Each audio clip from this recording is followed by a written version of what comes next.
4 రాష్ట్రాల అసెంబ్లీ ఎన్నికలు అయిపోయిన వెంటనే కేంద్రంలోని మోడీ ప్రభుత్వం పెట్రోలు, డీజిల్ ధరలు పెంచి ప్రజల మీద అదనపు ఆర్థిక భారం మోపడం అనేది చాలా దుర్మార్గం, అన్యాయం, గర్హనీయం.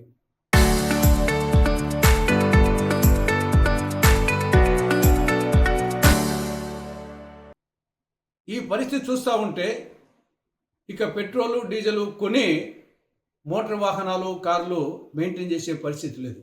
ఇక ప్రయాణికులు, ప్రజలు ఎద్దుల బండ్ల మీద, సైకిళ్ళ మీద పోవాల్సిన పరిస్థితి దాపురించింది. దీనికి ప్రభుత్వం చెప్తున్న కారణం ఏమి? అంతర్జాతీయ మార్కెట్లో ముడి చమురు ధరలు పెరిగాయి కాబట్టి ఇక్కడ కూడా పెట్రోల్, డీజిల్ ధరలు పెంచాల్సిన పరిస్థితి వచ్చింది అని కేంద్ర ప్రభుత్వం చెప్తా ఉంది. ఇది కేవలం సాకు మాత్రమే.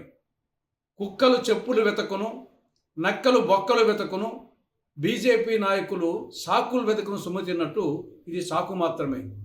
ఎందుకు ఆ మాట అంటున్నానంటే 2008లో భారత ప్రధానమంత్రి మన్మోహన్ సింగ్ గారు అప్పుడు అంతర్జాతీయ మార్కెట్లో ముడి చమురు ధర బ్యారెల్కు $147.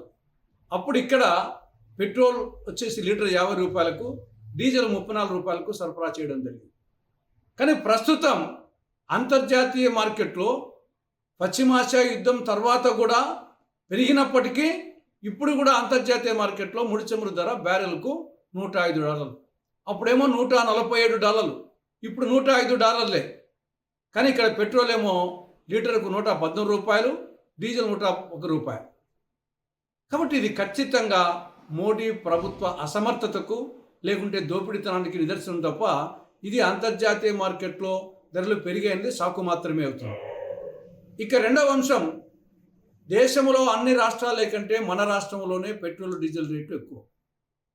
మన పొరుగు రాష్ట్రాలు తీసుకున్నా కానీ ఇక్కడేమో పెట్రోలు $113 లీటరు, అదే పక్కన కర్ణాటకలో $105, తమిళనాడులో $106. డీజిల్ తీసుకుంటే ఇక్కడ $101 లీటర్, అదే కర్ణాటకలో 94, తమిళనాడులో $95. ఎందుకు డిఫరెన్స్ కారణం? ఈ తేడాకు కారణం అంటే మన రాష్ట్రంలో పెట్రోలు, డీజిల్ మీద వ్యాట్ శాతం ఎక్కువ, దానికి తోడు మళ్ళీ అడిషనల్ వ్యాట్, దానికి తోడు రోడ్డు సెస్. వ్యాట్ పెట్రోల్ మీద 31% మన రాష్ట్రంలో, దేశంలోనే హయ్యెస్ట్.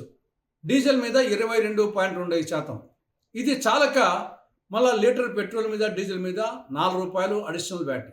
ఇది చాలక మళ్ళా లీటర్ పెట్రోల్, డీజిల్ మీద $1 రోడ్ డెవలప్మెంట్ సెస్. ఇవన్నీ వేసిన కారణంగా దేశంలో అన్ని రాష్ట్రాల కంటే మన రాష్ట్రంలోనే పెట్రోల్, డీజిల్ రేట్లు ఎక్కువగా ఉన్నాయి. కాబట్టి ఈ నేపథ్యంలో కాంగ్రెస్ పార్టీ డిమాండ్లు 5. 1, పెంచిన పెట్రోల్, డీజిల్ ధరలు తగ్గించాలి కేంద్ర ప్రభుత్వం, లేదా కేంద్ర ఇంధన శాఖ మంత్రి కానీ ప్రధానమంత్రి కానీ రాజీనామా చేయాలి. 3వది, రాష్ట్రంలో ఆంధ్రప్రదేశ్ ప్రభుత్వం వ్యాట్ శాతాన్ని తగ్గించాలి.